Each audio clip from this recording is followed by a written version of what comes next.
भाष्य चल रहा था। किंचा एषः वा उदक श्रवण उदक निम्नो दक्षिणोच्छ्रायो यज्ञ भवति। यह जो यज्ञ है जो ऐसे विद्वान के द्वारा किया जा रहा हो वह उदक प्रवण है, उत्तरायण मार्ग की प्राप्ति कराने वाला हो। दक्षिणोच्छ्रायो यज्ञो भवति। इसे दक्षिण मार्ग के लिए वो जैसे जल प्रवाहित हो तो दक्षिण भाग ऊंचा हो, उत्तर भाग नीचा हो तो जल कहाँ भागेगा? उत्तर की ओर ही तो जाएगा। उस तरह से यहाँ पर भी समझो, इसके लिए दक्षिण मार्ग क्या हो गया? ऊंचा हो गया, उच्छ्राय हो गया, और उदंग मार्ग निम्न हो गया। अतः इसकी गति अपने आप जो है उत्तरायण मार्ग की ओर हो जाता है। उत्तर मार्ग प्रतिपत्ति हेतु इत्यर्थ कहने का तात्पर्य है उत्तर मार्ग की प्राप्ति का साधन हो जाता है। यत्र एवं ब्रह्मा भवति, कौन सा यज्ञ? जिसमें जिस यज्ञ में एवं पूर्वोक्त प्रायश्चित आदियों को समय प्रकार से जानता हुआ जो विद्वान है ब्रह्मा होता हो। एवं इदं वै ब्रह्मांडम ऋत्विजम प्रति एषानुगाता ब्रह्मण स्तुति परा। इस प्रकार के विद्वान होता जो ब्रह्मा है उस ब्रह्म पद में विद्यमान ऋत्विज के प्रति ऐसा अनुगाता, ये जो है प्रसिद्ध कथा सुनने को मिलता है।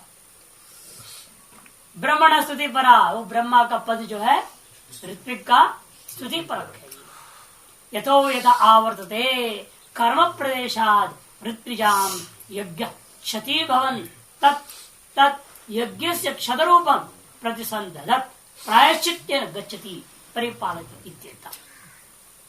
यथो यथो आवर्ते, किस किस से हमें रक्षा करता है? वो कहते हैं कर्म प्रवेशात, कर्म में प्रवेश हुआ ऋत्विजाम यज्ञ, कर्म संबंधी का कथन यहाँ पर। अतएव ऋत्विजों के द्वारा यज्ञ में जो कोई भी क्षति होता हो तत् वह यज्ञ का जो क्षतरूप है उसका अनुसंधान करते हुए प्रायश्चित के द्वारा वह हम लोगों को चारों तरफ से आवर्तन परिपालयति, हमारी रक्षा करता है। मानवो ब्रह्मा, वह ब्रह्मा कैसा है? मानव है। मनुष्य तो होते ही है, ये मानव क्यों कह रहे हो आप? भाष्यकार कहते हैं मानव का अर्थ मनुष्य अर्थ नहीं लेना। मौनाचरणात् मननात्वा ज्ञानवत्वात् मानव, मनु अवबोधने से यहाँ मानव बना दिया है। मनु ये रूढ़ शब्द नहीं लेना। राजा उसका पुत्र जो भी संतान है उसका नाम मानव, ऐसा नहीं।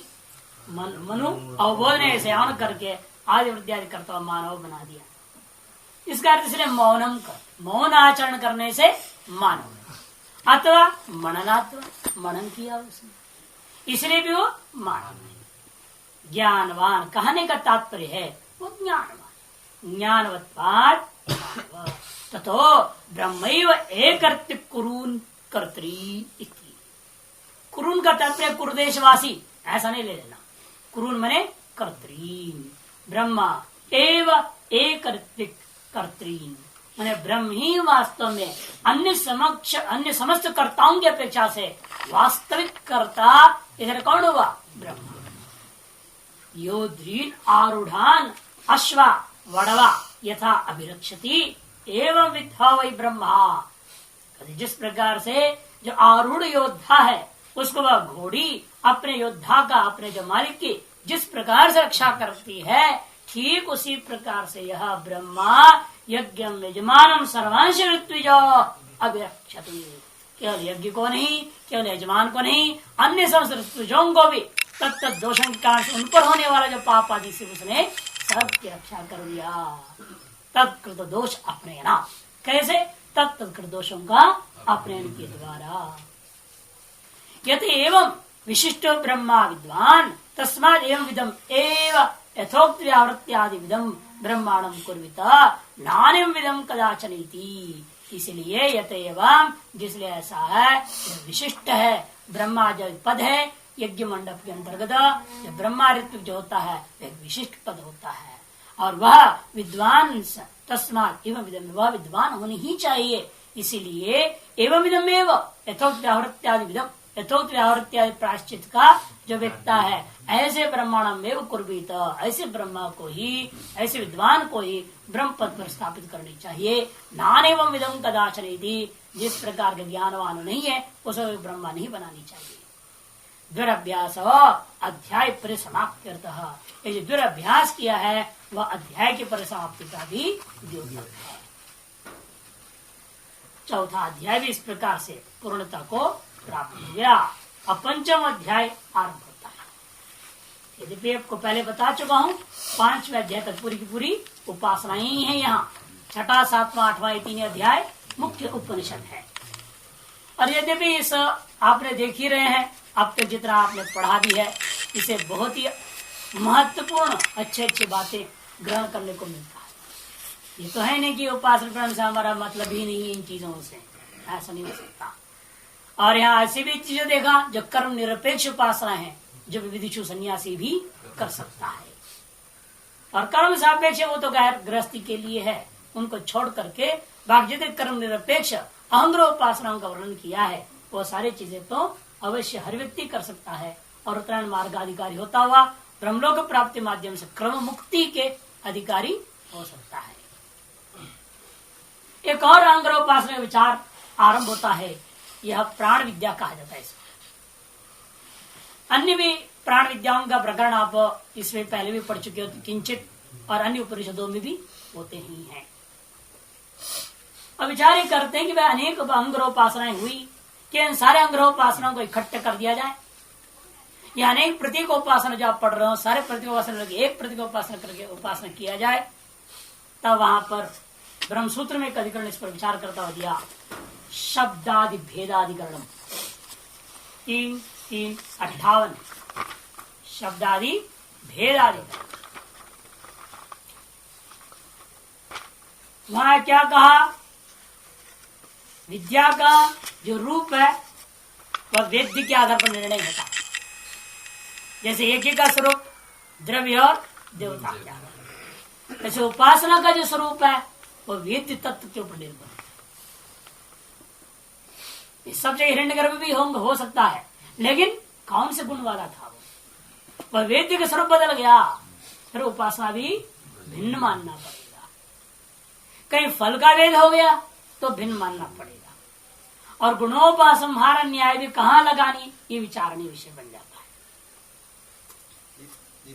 और जहाँ जितने उपासना है सभी गुणों वाला तो नहीं, अलग अलग है। परस्पर विरुद्ध गुण भी हैं कई जगह पर। तो इसलिए विचार ये चलता है, वेद्य जब एक हो, वेद्य एक है जहां, वहां पर यदि परस्पर अविरुद्ध गुण जितने भी होंगे उन गुणों को उपसंहार आप कर सकते। यत्र वेद्यम एकमेव तत्रैव अविरुद्धानां गुणानां उपसंहारो कर्तव्य, ये निर्णय दिया उस अधिकरण में। और दूसरा निर्णय किया कि भाई पूर्व पक्ष किया अविरुद्ध क्यों, विरुद्ध होने पर भी उसकी उपासना के आधार पर उसका अलग अलग फल मिल जाए क्रमशः।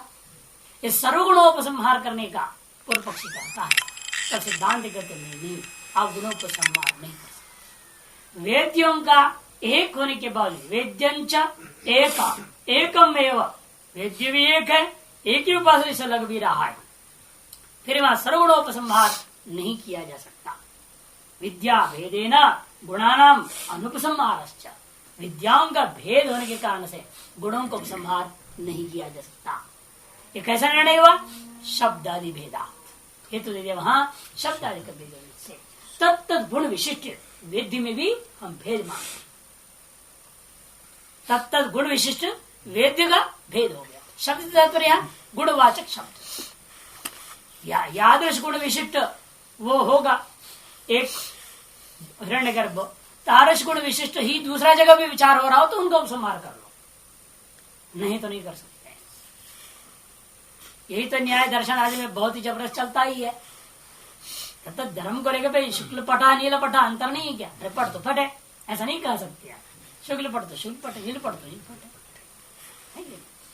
तो कोई सन्यासी है और लाल पट पहनता है और गिरुक पट, और यदि कभी इस दिन सफेद पहन ले तो अरे ये क्या महात्मा है, वो रुपया है, क्यों ऐसा बोल, पट है, पट पहन रखा है, क्या दिक्कत हो रहा है? नहीं, वो लाल पट नहीं है ना, उस गुण विशिष्ट होने पर वस्तु में भेद आप स्वीकार करते हो। उसी प्रकार से गुण विशिष्ट हिरण्यगर्भ का भी स्वरूप में आपको भेद मानना ही पड़ेगा। अतः गुणोपसंहार सर्वगुणोपसंहार तो अत्यंत असंभव ही है। फिर क्या करना है? फलैकत्वाच्छेद। तब बाद में सिद्धांत इसलिए कहा यदि फल भी एक ही कहा जा रहा हो वहां पर गुणोपसंहार, वहां पर गुणोपसंहार हो सकता। फलैकत्वाच्च तो विकल्प न समुच्चय, जहां फलैकत्व रहेगा वहां पर भी उपसंहार कर विचार करना कि विकल्प पूर्वक कर सकते हो, समुच्चय तब भी नहीं हो सकता। क्यों? कारण क्या है? यदि वो अहंग्र उपासना है वहां समुच्चय कैसे करोगे? आप मान लीजिए समृद्धित्व गुण वाला हिरण्यगर्भ बनना चाह रहे हैं, आप तिमत्व गुण वाला बनना नहीं चाहते, और दोनों गुणों के लिए उपसंहार कर दूंगा तो दोनों इकट्ठे आप कैसे बन पाओगे? है नहीं? एक ही गुण वाला आप हो सकते हो कि दोनों गुण वाले आप हो जाओगे? नहीं हो सकते। अतएव कहता है जहां फलैकत्व हो वहां गुणों का विकल्प ही करना, समुच्चय करना नहीं। एक काम्य उपासना है, काम्योपासना तो समुच्चय स्यादेव, वहां तो समुच्चय होगा। इस ब्रह्मसूत्र का हम सार बता रहे हैं, आपको ढूंढने से पुस्तक में नहीं मिलेगा। ब्रह्मसूत्र में जिस अधिकरण का सार हमने बता दिया, शब्दादि भेदाधिकरण न्याय, मैंने सर्वथा ही गुणोपसंहार को काम्य उपासना में समुच्चय करने के केवल छूट मिला है, और अकाम्य में निष्काम भाव से जो अहंग्रोपासना विशेष पड़े जाते हैं, जहां पर आप उस रूप को ही प्राप्त होने वाले हो, मरने के बाद उसी को प्राप्त हो जाने वाले हो, तो जिन गुणों को लेकर के आपने उपासना जिस ब्रह्म का करोगे, हिरण्यगर्भ का करोगे या किसी का भी करोगे, देवता का करोगे, तो वही रूप तो तुम्हें प्राप्त करना है। और परस्पर विरुद्ध गुणों को लेकर आप करोगे तो कैसा होगा? शीत और उष्ण उभय गुण वाला अग्नि की उपासना कर दो तो उभय गुण वाला अग्नि बन जाओगे? हो ही नहीं सकता, क्योंकि वो स्वभाव उष्ण गुण ही होता है उसका, शीत गुण तो हो ही नहीं सकता उसमें।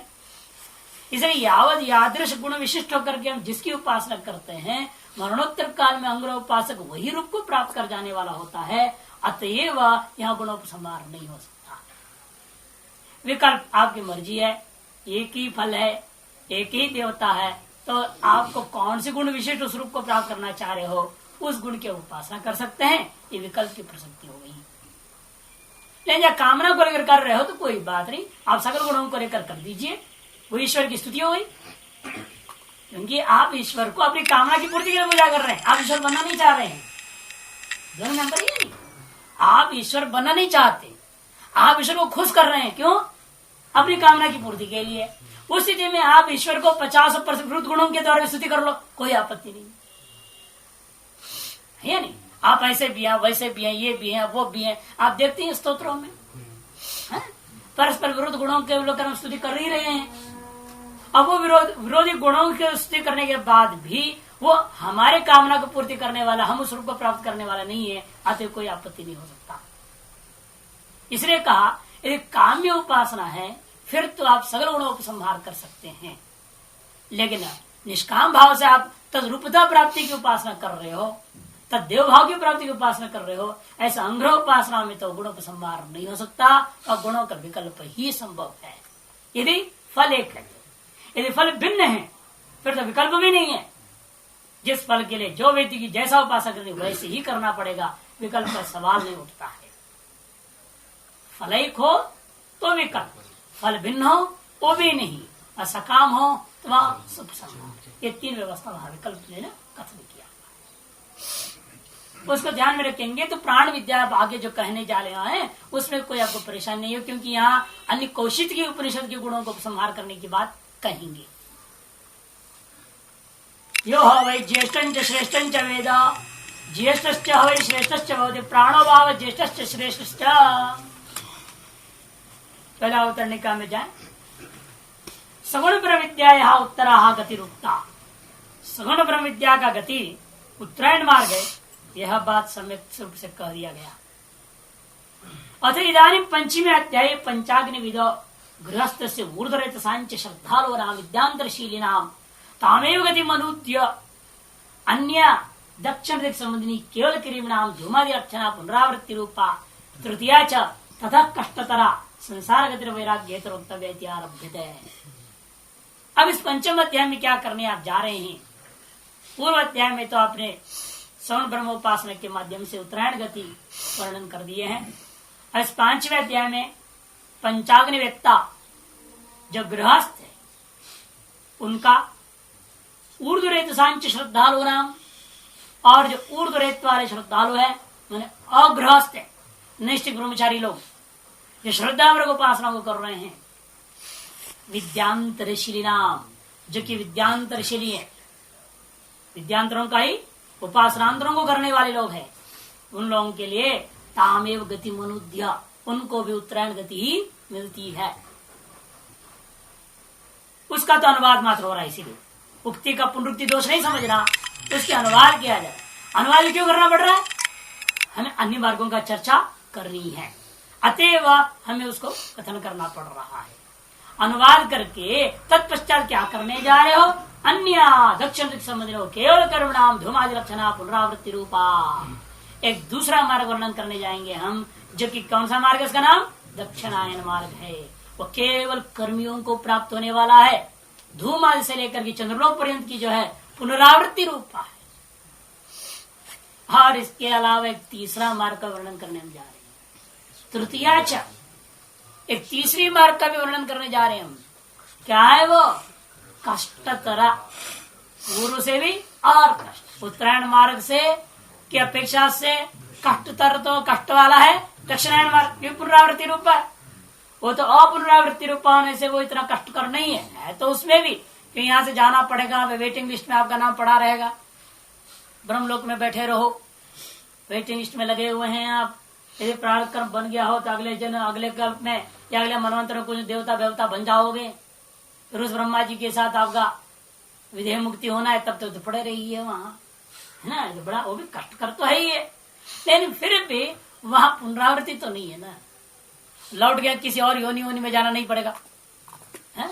वो बवाल नहीं है, इसीलिए उसको सुखकर मान लिया। और कष्टकर कौन हो गया? दक्षिणायन मार्ग जो पुनरावृत्ति, उसकी अपेक्षा से कष्ट तोरा न ऊपर जाता है न नीचे आता, यहीं पर भटकते रहता है। क्या है वो? संसार गति। जब कष्टतर संसार गति है, जाए स्व बस जन्म लिया मरा, फिर जन्म लिया फिर मरा, यही जन्म रहा है मर रहा है, जन्म रहा है मर रहा है, यही चक्कर काटे जा रहा है।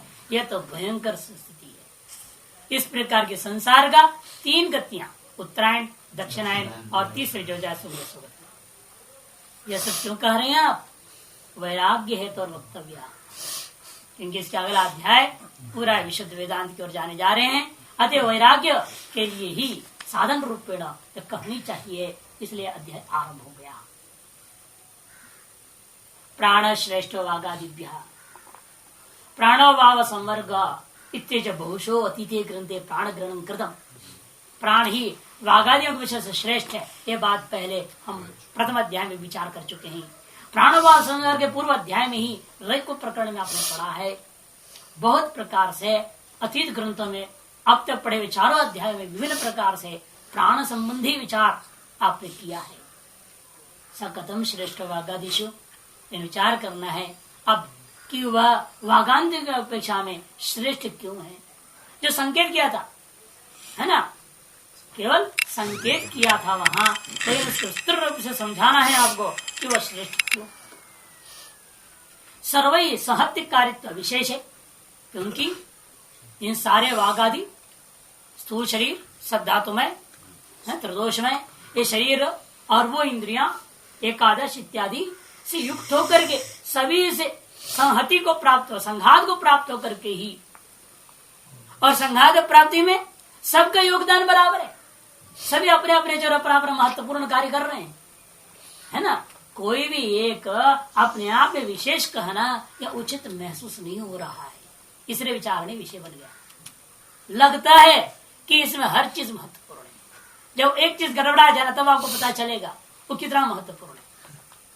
नहीं, अब एक एक चीज भी कहीं एक अंगुली कट जाए, सब्जी काटते काटते कट गया, अब कितने दिनों तक आप परेशान रहते हैं। अब उस उंगली का महत्व महसूस हो रहा है कि हर किसी काम में आगे बढ़ जाता है और वो दर्द होने लगता है, जलन होता है, फिर आपको लगता है ये क्या हो गया। तो चाहे पैर का हो चाहे कहीं का भी हो, एक फुंसी छोटा सा मुंह पे निकल आता है तो कितना दिमाग खराब कर देता है। नहीं, बार बार दर्पण की ओर जाता है आदमी, अब अभी कम हुआ कि नहीं हुआ है, ठीक हुआ कि नहीं हुआ, ये मलम लगाओ वो मलम लगाओ, ये करो वो गोली खाओ ये गोली खाओ, जब तक जाएगा नहीं 36 बार दर्पण देखते रहेगा, अनेक प्रकार दवाई खाते परेशान रहेगा। कितना महत्व, एक छोटा सा चमड़े के ऊपर वह एक छोटी सी बिंदी के कितनी महत्व है। तो आप कैसे कह रहे हो ये प्राण ही श्रेष्ठ है, ये तो उचित नहीं है कि सर्वे ही संहित कार्य तो अविशेष है कि सभी के द्वारा मिलजुल करके बनाए हुए संघात में सभी समान है, सब बराबर है। कथम चित्त से उपासना, ऐसी स्थिति में केवल प्राण की ही आप उपासना करो, ऐसे क्यों कहते हैं आप, क्या कारण है इसमें। तस्य श्रेष्ठत्व गुण विदित से, अतएव उस प्राण के अंदर अन्य की अपेक्षा से अन्य भले ही है संघात उपयोगी, लेकिन संघात का मुख्य कारण वो नहीं है। यह बात को सिद्ध श्रेष्ठत्व गुण को विधान करने की इच्छा से प्रथम इदम अनंतरम आरभ्य दे, सबसे पहले अव्यवहित उत्तर काल में पूर्व अध्याय की अपेक्षा से इसको आरंभ किया जा रहा है। क्योंकि पंचाग्नि विद्या बाद में लेंगे, पहले इसको लेंगे, क्योंकि अवतरने काल में यदि कार्य पंचाग्नि विद्या उस पंचम अध्याय का मुख्य विषय है, ये मुख्य विषय है हमारा पंचम पंचाग्नि विद्या। लेकिन हम वही उसी से इस अध्याय को आरंभ नहीं कर रहे हैं, आरंभ कर रहे हैं प्राण विद्या से, क्योंकि पूर्वोत्तर समन्वय करना है। पूर्व में विचार जितने भी हुए हैं प्राण संबंधी, उसके विचार के और उसकी उपासना के महत्व को बढ़ाने के लिए यह भी कहना जरूरी था, पूर्व सकल गुणों का सिद्धि करना जरूरी है, उसके लिए आरंभ किया था।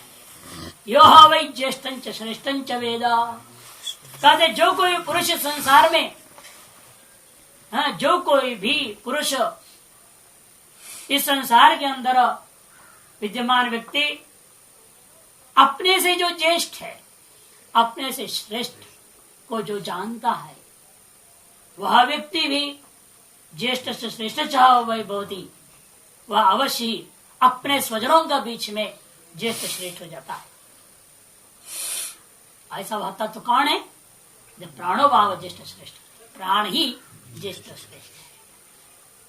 अतः जो कोई व्यक्ति प्राण को ज्येष्ठ श्रेष्ठ करके समझता हो, वह अवश्य ही अपने स्वजनों में और अन्यों के बीच में भी ज्येष्ठ और श्रेष्ठ हो जाता है। वह ज्येष्ठ क्यों है, आपके अपने समस्त इंद्रिय वृत्तियों के आधार पर आप जब बोलने लगोगे मैं देवदत्त हूं, उससे पहले प्राण की उत्पत्ति हुई थी। क्योंकि गर्भस्थ शिशु को आप विचार करके देखते हैं, जब गर्भ का विकास होता है, इंद्रियों के आने से पहले प्राण होता है। ये इंद्रियां जब इसे प्रवेश करती हैं तब गोलकों में, उससे पहले प्राण प्रवेश किया हुआ होता है। अर्थात सबसे पहले ये जो कलिल अवस्था थी, शुक्र शोणित का मिल जाने पर बुदबुद हुआ, वो कलिल था पहले, कलिल से बुदबुद हुआ, बेद से बुदबुद से फेन हुआ, फेन से मांस पिंड हुआ, उस मांस पिंड के अंदर फिर अंत में जब नाड़ियां निकलने लगती हैं, उसी समय प्राण का प्रवेश हो जाता है। समझ रहे, जब उसी प्राण समग्र रूप में व्याप्त हो गया, उसके बाद सबसे पहले उसके अंदर हृदय रूपी मांस पिंड विशेष पैदा हो जाता है, और वहां से शुरू हो जाता है पूर्ण रूप में श्वसन क्रिया। लेकिन अभी श्वसन क्रिया उसके अपने नाक से नहीं, उसका नाक बना ही नहीं है, वो केवल एक गोल पिंड है और ऊपर खोपड़ी कैसे छोटा सा पिंड बना रहता है, छोटा सा नींबू के बराबर, और बाकी सब बड़ा तो आम होता है ना, आम ये खाता है जो तोता आम बोलते हैं, तोते के जैसे आम होती लंबी छोटी यूं थोड़ी लंबी, वैसे होता है बाकी शरीर, वो आम के जैसा है, ऊपर एक नींबू का जैसा सिर खोपड़ा, इतनी रहती है और अंदर में हार्ट बन जाता है। ये प्रक्रिया आप उपनिषदों में अन्य उपनिषद में देखेंगे, गर्भोपनिषद भी है, अन्य गरुड़ोपनिषद भी है, और आपके उसमें गरुड़ पुराण में विस्तार।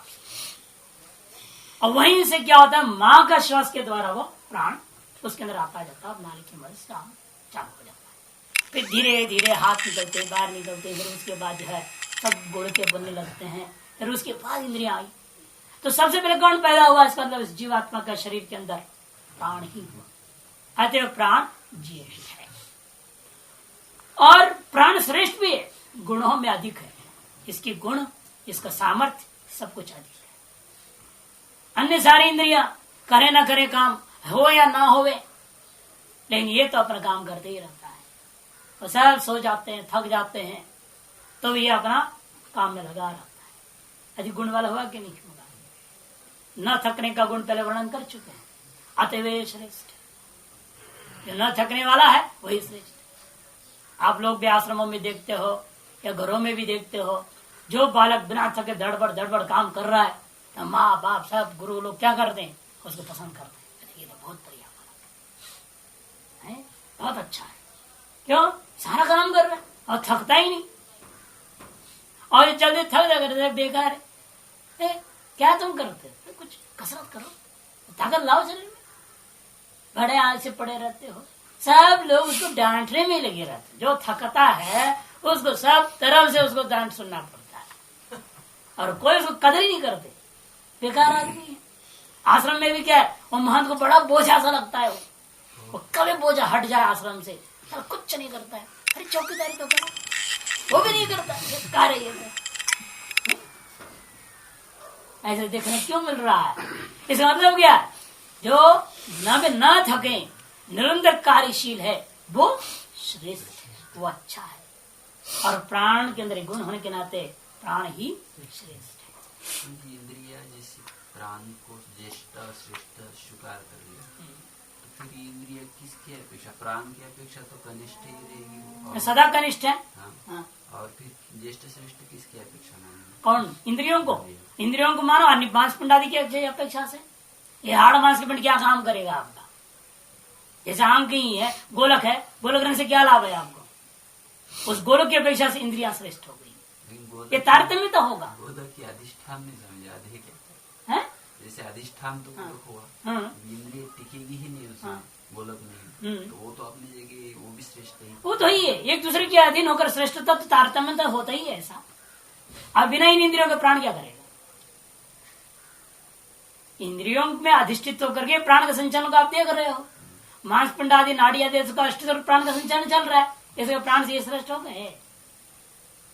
नहीं। जब तक सिंहासन है क्या फायदा है? बेकार है। अब राजा उस पर बैठ गया है, ये अब सुशोभित हो गया, ये सिंहासन सार्थक हो गया। सिंहासन की शोभा राजा की वजह से है, और राजा की शोभा सिंहासन की वजह से नहीं। दोनों बहुत अंतर है। हमेशा अधिष्ठान की शोभा अधिष्ठित के कारण से होता है ना। ये मकान है, ठीक है, पहले भी था, लेकिन नहीं, अब साधु बैठे हुए हैं, स्वाध्याय चल रहा है, ये मकान की अपने आप महिमा बढ़ गई। 400 लोग आएंगे, ये आश्रम में संत लोग रहते हैं, और यहाँ रहने वालों को सब प्रणाम करेंगे। अरे ये तो, और वहां रहने वालों को क्यों नहीं करते? प्रणाम करो ना, वहां क्यों नहीं जाते? अरे ये तो गृहस्थी है, तो वो भी अधिष्ठान। लेकिन अधिष्ठान का महत्व कम हो जाता है, अधिष्ठित का महत्व बढ़ जाता है। और अधिष्ठानों में भी तारतम्य कर सकते हैं। भारत का राष्ट्रपति बना और अमेरिका का राष्ट्रपति बना, बहुत अंतर है। दोनों का राष्ट्रपति गद्दी ही है, लेकिन गद्दी में अंतर हो जाता है। अधिष्ठान में फर्क हो जाता है। लेकिन अधिष्ठान की तारतम्यता उसी आधे की तारतम्यता अब अंतर करेंगे, और अधिष्ठान से हमेशा ही आधे श्रेष्ठ होता है, क्योंकि अधिष्ठान बना ही है उस आधे के लिए, और उस आधे के ना अधिष्ठान निरर्थक है। यद्यपि उस आधे से उस अधिष्ठान की शोभा बढ़ती है। और राय को बैठने लग जगह भी चाहिए था, वो कोई भी अधिष्ठान ढूंढेगा, तो अपने लिए अधिष्ठान बना लिया। इसीलिए अधिष्ठान की अपेक्षा से आधे श्रेष्ठ है, और आधे की अपेक्षा से आधे का भी जो कारणीभूत तत्व, इन आधेयों का भी जो स्वसंचरण के प्रति उनके अंदर जो चलन पलन हो रहा है उसका जो कारणीभूत तत्व होगा वो यदि उसमें आहित है वो भी आधे ही है। कौन है? प्राण। वो और श्रेष्ठ हो गया, इसलिए उत्तर उत्तर श्रेष्ठ होता है। और प्राण में से भी श्रेष्ठ कौन होगा? जिसके कार्य है वो कारण हो, उन्हें वायु में लेना पड़ेगा। वायु भाव समर इसलिए लिया, अध्यात्म से में जाओ, प्राण से अध्यात्म। वायु से श्रेष्ठ कौन होगा? आकाश। आकाश श्रेष्ठ आत्मा। इस तरह से श्रेष्ठता बढ़ती जाएगी और अंत में यह है, इसलिए अपना जो स्वरूप है वही ज्येष्ठ श्रेष्ठ सब कुछ है, क्योंकि उसके बिना बाकी कोई न ज्येष्ठ है न श्रेष्ठ। ये तारतम्यता का विचार है। अब यहाँ पर विचार चल रहा है इंद्रियों को प्राण का बीच में, इसलिए इन दोनों के बीच में कहा जा रहा है। देखिए भाष्य और स्पष्ट हो जाएगा। यो वही कश्चित ज्येष्ठ प्रथम वयसा श्रेष्ठ गुण अभ्यधिकम वेद। जो कोई व्यक्ति ज्येष्ठ मैंने प्रथमम वयसा, वय के आधार पर सबसे पहला जो उत्पन्न हुआ, और श्रेष्ठ मतलब गुणों के द्वारा अभ्यधिकता, गुणाधिक्यता को जो जानता है स ज्येष्ठ भवती श्रेष्ठ भवती। इस प्रकार से पहले आपको फल का कथन कर दिया। जो ज्येष्ठ श्रेष्ठ को जानता है वह भी ज्येष्ठ श्रेष्ठ हो जाता है, ऐसे कह करके आपके अंदर एक जिज्ञासा पैदा कर दिया। आपके मन में अगर ऐसा फिर चीज कौन है वो, कि हम भी संसार में ज्येष्ठ श्रेष्ठ बनना चाहते हैं। फिर आपके मन में आएगा वो ज्येष्ठ श्रेष्ठ कौन चीज है जिसको जानने से मैं ज्येष्ठ श्रेष्ठ हो जाऊंगा। तत्व की जिज्ञासा होती है। फलेन पुरुषम प्रलोभ्य अभिमुखीकृत्य आहा, फल के द्वारा पुरुष को प्रलोभन दे करके उसको अभिमुख कर लिया। तत्व को, उस तत्व को जानने की चेष्टा कर रहा है, इच्छा उत्पन्न कर दिया है। वह तत्व कौन है? प्राणवाग ज्येष्ठ वयसा वागादिभ्य। प्राण ही ज्येष्ठ वयसे, आयु का दृष्टिकोण से। किनके अपेक्षा से? वागादिभ्य कि सापेक्ष ही कथन होगा, क्योंकि जितने भी गुणवाचक शब्द होते हैं ये सब होते ही सापेक्ष। किसी न किसी की अवधि को लेकर अब को आप श्रेष्ठ करके कहेंगे, ज्येष्ठ करके कहेंगे। यदि कोई है ही नहीं एक में अद्वितीय में कहाँ आएगा ज्येष्ठ और श्रेष्ठ, है ना? जैसे ना वो आया आपका व्यपदेश भाव में, देवता से एक पुत्र सैव ज्येष्ठ सैव कृष्ण सैव मध्यमा। अब क्या करे? एक ही है।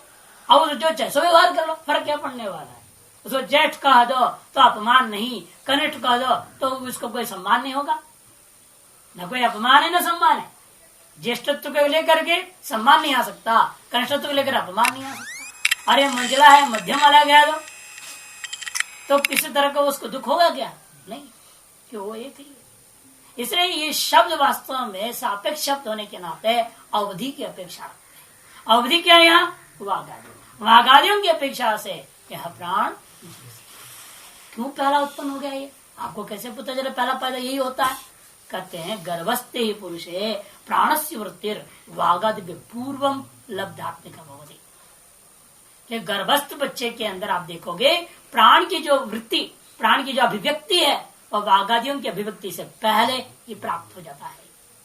यह या गर्भ विवर्धते, उसी के द्वारा तो गर्भ की वृद्धि हो रही है। यदि प्राण ना होवे वहां धमनियां कैसे चलेगी? बुद्ध फेन होने के लिए भी पहले माँ की प्राण से काम चल रहा था। माँ की प्राण से मांसपिंड होने तक काम चला, उसके नाड़ियों के बनने तक माँ का प्राण से काम चल गया। उसके बाद बच्चे के प्राण से चलता है। उसका अपना हार्ट बन जाएगा तो उसके बाद उसका प्राण चलेगा। लेकिन उसके प्राण की जो प्राप्ति माँ के श्वास से, इसलिए कहा था गर्भिणी को वो एक नहीं दो है, इसे दो जीव काम कर रहे हैं। इसलिए उसको खाना पीना सेवा सुविधा सब सुलभ देना पड़ता है कि एक शरीर के अंदर दो दो बैठे हुए हैं, एक शरीर में दो बैठे हुए हैं। इसे ध्यान देना पड़ेगा इस स्थिति में। जैसे सिंगल साइकिल में जा रहा है तो कोई इतना खतरा नहीं, आराम से जाएगा। और डबल जा रहा है तो भाई उसे नया नया डबल चलाने वाले से बहुत ही खतरा होता है। नहीं कहाँ गिरा दे क्या कर दे कोई भरोसा है क्या? और डबल चला रहा, कभी चलाया ही नहीं। तो उसी तरह से पहला गर्भिणी में तो विशेष ध्यान दिया जाता है। पहली बार हो रखी है, पता नहीं क्या होगा, है ना? पूरे घर में आग पड़ो सब में बड़ा तनाव रहता है जब तक पैदा नहीं हो जाता। ये तो दो है और पहली बार डबल चल रहे हैं। नहीं, पहली बार में तो बड़ा विशेष ध्यान, बाद में अभ्यास हो गया तो एक के बाद एक निकल ही रहा है, कोई चिंता नहीं। तो गर्भस्थ पुरुष से पहला क्या है, जीव का प्राणी पहले होता है जो उस गर्भ की वृद्धि का कारण होता है। इसलिए कहते हैं चक्षुस्थान आयो निष्पत्ति, कहते हैं कि भाई वह गर्भ की वृद्धि उसी से होता है। चक्षुराज स्थान अवयव निष्पत्त, इसे चक्षुराजी जो स्थान है उनका गोलक है, उनके अवयवों की निष्पत्ति में भी इसी का मूल जो है भूमिका है। उसके होने पर सत्यमेव पश्चात आगादिना वृत्ति लाभा, उसके बाहरी इंद्रिया उस गोलक के अंदर बैठेंगे। कि प्राणो ज्येष्ठ वैसा होती, इसीलिए प्राणी अपने वैसे ज्येष्ठ होता है। श्रेष्ठ क्यों है ये? श्रेष्ठत्व प्रतिपादिष्यति, श्रेष्ठत्व भी प्रतिपादन करने वाले हैं। क्योंकि ये यदि निकल जाएगा तो पूरा शरीर ही अमंगल हो जाएगा, है ना, अस्पर्शनीय होगा। आप जो है आप बड़े प्रेम से दूसरे का हाथ लगा देते हो, कर देते हो, नहीं हाथ जोड़ते हो, कम हैंडशेक हैंड करते हैं, सब करते हैं, लेकिन आप उसे मुर्दे को दो, प्राण निकल जाए, मुर्दे से कौन शेक हैंड करेगा? अरे ये तो छूना भी पवित्र, उसके साथ चलने वाले को छूना भी पवित्र कह दिया। उसको छूना क्या, उसको लेके जा रहे हैं जो, उन लोगों को छू दिया तो आप अपवित्र हो जाएंगे। क्योंकि वो जितने हैं वहां अधिकतर सूतक वाले होंगे, सब सगे संबंधी होते हैं ना, साथ में चल रहे हैं जो, वो सब सूतक दोष से युक्त है। और उनको आपने स्पर्श कर दिया तो दोष आ गया, आप में स्पर्श दोष लागू हो जाएगा। अब उसे फिर नहाना धोना दुनिया पर करना पड़ जाता है। इतना अमंगल हो गया ये शरीर प्राण का निकलने से, अतएव प्राण को ही श्रेष्ठ मानना पड़ेगा।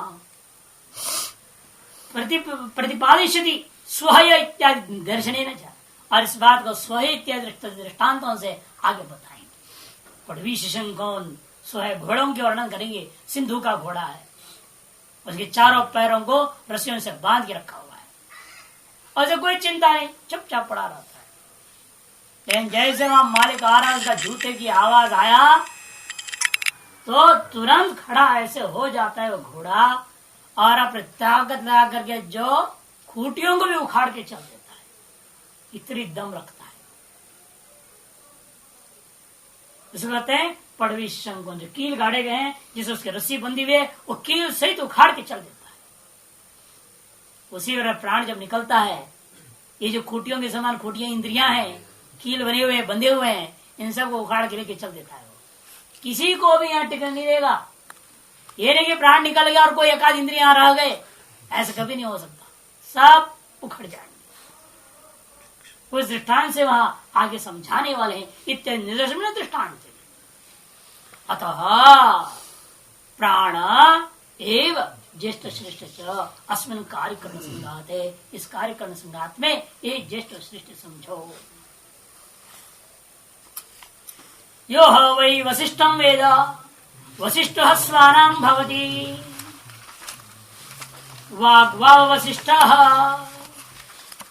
जो कोई व्यक्ति वशिष्ठ को जानता है वह भी स्वजनों में वशिष्ठ हो जाएगा। कौन है वशिष्ठ? कहते वाणी ही वशिष्ठ, वाणी ही वशिष्ठ, सबको वास करा देने वाला। यदि कोई आ जाए, महाराज हम 2-3 दिन रहना चाहते हैं, आप मौन रहेंगे, वो समझ लेगा ये हाँ भी नहीं ना भी नहीं, तो चलो भाई यहाँ से वापस, हमको ये बसने नहीं देंगे यहाँ, सोने नहीं देंगे यहाँ। अरे कोई आ गया, हाँ आ जाइए, आइए रहिए। अब जबान से तो बोला, जबान से उसको वास करा दिया। इसलिए वास कराने वाला कौन है? इंद्रिय, वाग इंद्रिय की। इसलिए वाग ही सर्ववासेति थी वशिष्ठ, वास कराने के विभिन्न साधनों में श्रेष्ठ है। और उसमें भी जोड़ दिया वाणी में, यहां तो कह रही जिंदगी भर रहो, फिर तो क्या कहना है या नहीं? अब ये सब के हाथ से बता सकते हो, इशारे से बता सकते हो, इतना बोलने से हो गया, इशारे तो कर दे हाँ आइए रहिए, लेकिन इसे ये तो नहीं पता चला एक दिन के लिए तो वो भी अंगुली से बता दोगे। अब जिंदगी भर रहने के लिए क्या बताओगे आप? कोई इशारा है? कोई इशारा नहीं। इसलिए अन्य जितने भी साधन है वास कराने का, उन सब के अपेक्षा से वशिष्ठ है, इसलिए वशिष्ठ का दिया। वास कराने वालों में भी अतिशयीन वास कराने का सामर्थ्य रखने वाला ये वाणी है।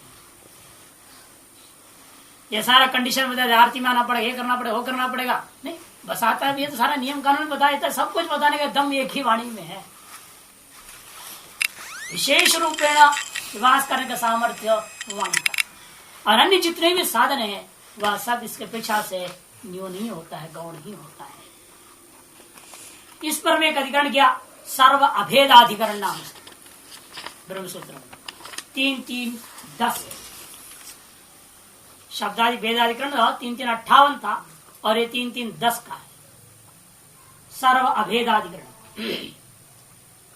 जहां जब प्राण विद्या उपासनाएं आए हुए हैं विभिन्न स्थलों में, तदुक्त सभी गुणों को उपसंहार करना चाहिए, क्योंकि प्राण उपासना का फल भी एक ही है, सब जगह फल भी एक है।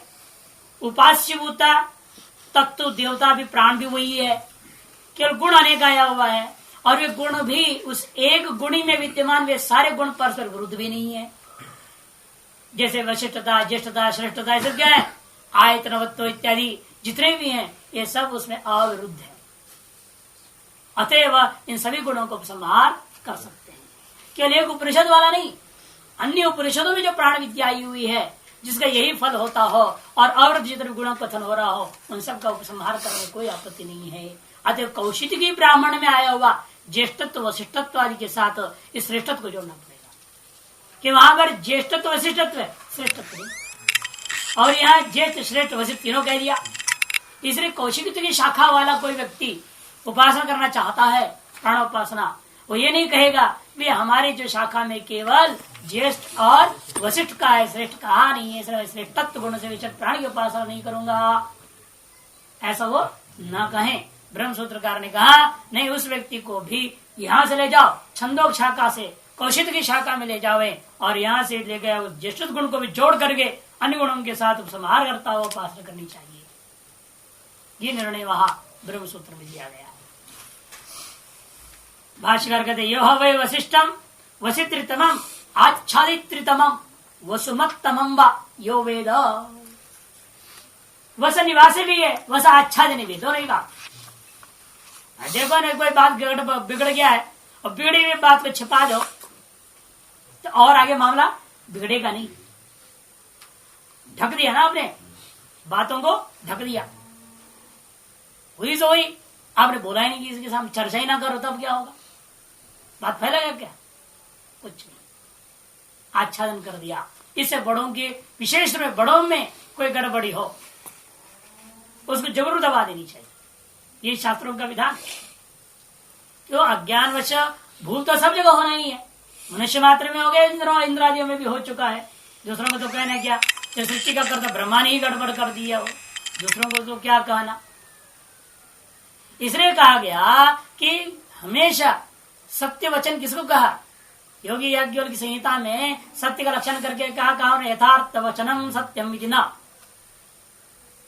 यथार्थ कथन करना सत्य नहीं होता, कहते यथार्थ कथन करने से यदि बड़ों का अपमान हुआ, यह शास्त्रविद के सिद्धांत की हानि होने की संभावना हो, ऐसी स्थिति में धर्म की हानि होने की संभावना हो, वह सत्य भी आपको पाप देता है, पुण्य प्रदायक नहीं हो सकता। इसलिए उन्होंने क्या कहा, सर्वहितकरम यथार्थ वचनम एवं सत्यम। सर्वहितकरम, सभी को हित में हो, सभी का हित में हो, बड़े छोटे सब हित में हो। और किसी बड़े ने गलती करी है और उसको कहोगे तो क्या होगा, समाज में उसका हित ही होगा, अन्य लोगों के लिए वो भी कह रहे उसने किया तो हम भी करेंगे, ये तो होगा ना। नतीजा क्या होगा, यदि देवेतर जना, इस समाज में जो ज्येष्ठ श्रेष्ठ वशिष्ठ करके प्रसिद्ध है दुनिया में, उन लोगों के द्वारा हुआ जो गलतियां हैं वो यथार्थ है। यद्यपि आपने देखा है, आप उसी को बोल रहे हो, यथार्थ कथन बोल रहे हो, लेकिन उससे समाज का हित होता है, धर्म का हानि हो सकती है, सर्वजन हितकारक को नहीं है, तो ऐसा वचनों को नहीं बोलना चाहिए। वही सत्य। आप वहां पर झूठ भी बोल देंगे ना, वो कहते हुए पुण्य प्रदायक हो जाएगा। यदि आपसे पूछा जाए हमने तो सुना उन्होंने ऐसी गलती काम की है, आप कहेंगे कि भाई नहीं भैया हमने तो सुना नहीं, आप तो उनके साथ रहते थे, आप तो उनके शिष्य, आप तो जानते होंगे। ऐसे तो कुछ भी नहीं हुआ, हमारी जानकारी में तो नहीं है, पीछे क्या है क्या नहीं भगवान जाने। ऐसे आप झूठ तो बोल रहे हैं, लेकिन वह झूठ भी पुण्य प्रदान होगा, वह झूठ भी सत्य है। क्यों? वह सर्वजन हितकारक है, समाज हित से, धर्म की रक्षा हो सकती है उससे। उसी में प्रसंग महाभारत का दृष्टांत देते हैं, साधु ने बोल दिया झूठ, कुछ चोर लोग आए, कसाई लोग, वो गाय का पीछे भाग रहे थे और गाय इधर पीछे की तरफ चली गई। उसके बाद वो लोग आए तो उन्होंने पूछा तो कहते वो आगे गए, इधर इस दिशा में चला गया। इधर गाय की रक्षा तो हो गई और कसाई का अपना रोजगारी तो खराब हो गया है? फिर भी कहते नहीं वो साधु ने पुण्य किया। उसके बाद कथा आते वो भी चोरी मरे, वो भी मरा, वो वहां पहुंचे यमराज जी के पास। यमराज जी ने कहा साधु ने सही किया, इसलिए तुमने एक तो गौ की रक्षा की और तुम्हें भी गौ हत्या के पाप से रक्षा किया है, बचाया है। तुम एक दिन भूखा रह गया, इससे गौर हो गया, उस दिन एकादशी थी, तुम्हारा उपवास हो गया, अनजान में भी तुमने एक तरह से व्रत का अनुष्ठान कर दिया है, ये तुम्हारे तो पुण्य का अभिवृद्धि हुई। अतः साधु का वह झूठ भी सत्य ही हुआ। इसलिए सत्य और असत्य, झूठ और जो है सत्य का विवेचन करना बड़ा कठिन होता है। पहले आपको सोचना पड़ेगा, कोई वचन बोलने से पहले हम तो सोच रहे हैं हम तो सच बोल रहे हैं, लोग से हम तो सच बोलते हैं, अरे तो क्या सच बोल रहे हैं, सत्यानाश हो रहा है दुनिया का तेरी सच से, धर्म का हानि हो रही है, फिर वो सच किया तो महापाप हो गया, महाझूठ हो गया। इसलिए हम सच बोल रहे हैं, ये सोचने से पहले आदमी को ये चीज बोला हम जो बोल रहे हैं इससे क्या होगा, परिणाम क्या है, दूरगामी परिणाम तक चिंतन करके देखिए, इससे धर्म का हानि होने की संभावना है, ऐसा वचन को कभी नहीं बोलनी चाहिए। इसलिए कहते हैं आच्छादन करना भी वाणी का धर्म है, किसी बात को ढक दिया ये वाणी का धर्म है, और वास प्रदान करना भी वाणी का धर्म है। इसे कहते आच्छादयित्रितमं वसुमत्तमं वा, दोनों अर्थ ले लिया, वस आच्छादने और वस निवास, दोनों अर्थ ले। पहले आच्छादन ले लिया, आच्छादित्रितमं, और वसुमत्तमं से वास करना, वाक विकल्प से। यो वेद स तथैव, वह व्यक्ति उसी प्रकार से वशिष्ठो भवति स्वानाज्ञातीनां मध्ये। कस्तरी वशिष्ठ इत्या, वशिष्ठ कौन है? तो जवाब दिया वाग् वशिष्ठो वाग्मिनो ही पुरुषाः वसंति अभिभवन्ति अन्यान वसुत्तमाश्च अतो वाग् वशिष्ठः। जो वाग भी होते हैं अर्थात वाक को सम्यक प्रकार से कुशलता पूर्वक प्रयोग करने में जो समर्थ होते हैं, वो क्या करते हैं? दूसरों को दबाने का सामर्थ्य रखते हैं, दूसरों को आच्छादित करने की सामर्थ्य रखता है, पूर्ण शास्त्रादि रहता है। उसके बाद संयम नियम से वाणी का प्रयोग कर रहा है, एक भी शब्द गलत नहीं बोलेगा तो लोग अपने आप उसको मानने लगते हैं, भाई ये जो बोल रहा है तो बिल्कुल। जैसे युधिष्ठिर का नाम तो इसीलिए हुआ था कि वो एक भी फालतू शब्द नहीं बोलता था, और जो भी बोलता है सत्य, और सत्य इस प्रकार से पूर्व दूरगामी सोच करके चिंतन करके, अतएव वह वशिष्ठ हो गया। उससे क्या होगा? दूसरा अपने आप परास्त हो जाता है, उसके साथ हिम्मत नहीं होगा अगले को कुछ बोलने की। इसलिए कहते हैं कि भाई वसंती अभिभवन्ति अन्यान इति वशिष्ठ पहला अर्थ, और दूसरा वसुमत्तमाश्च, वसुमत्तम भी हो जाएगा, वास करने कराने वालों में श्रेष्ठतम हो जाएगा, और वह ऐसा वाणी ही इसलिए वशिष्ठ है, इस प्रकार समझे। ओम पूर्णमद पूर्णमिदं पूर्णात्